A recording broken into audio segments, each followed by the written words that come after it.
This is a 90-90 inverted offset barbell row.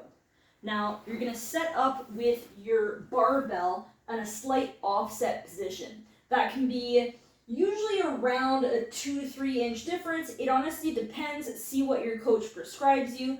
But usually it's about like 3 or 4 little pips is what I call it on the squat rack. So what this drill is going to do, it's going to bias a churn of our sternum, which is then going to influence expansion when we breathe on one side of our rib cage. So pay attention to see what your coach has prescribed you.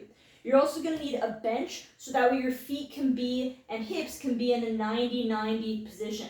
So 90 degrees of knee flexion and 90 degrees of hip flexion. When you set up, you're going to want your hands about shoulder width apart or a little bit wider. I usually on the barbell will find that part of knurling. It depends on what barbell you're using. When I set up here, feet on the bench, I'm going to hover here. So notice I'm starting off the floor. I'm going to pull my heels back. That's going to give me a slight posterior tilt. I'm going to exhale, arms in line with midline. Inhale. Continue the inhale on the way down.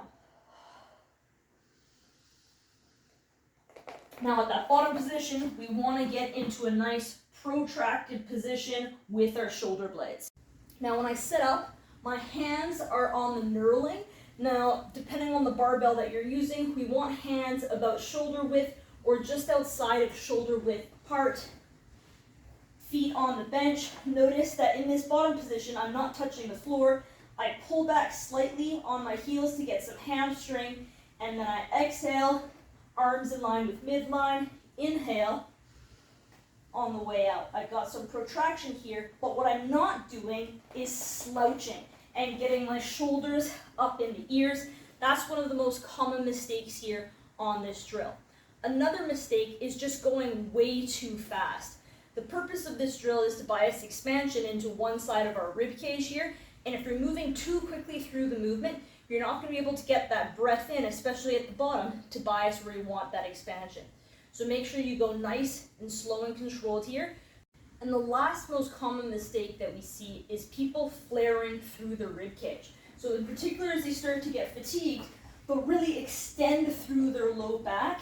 And again, that's defeating that purpose. We want to keep the rib cage down, but not enough that we slouch, just so we're moving in good optimal alignment. So quick recap, make sure that as you exhale, you pull up, inhale on the way down, finish the inhale at the bottom position.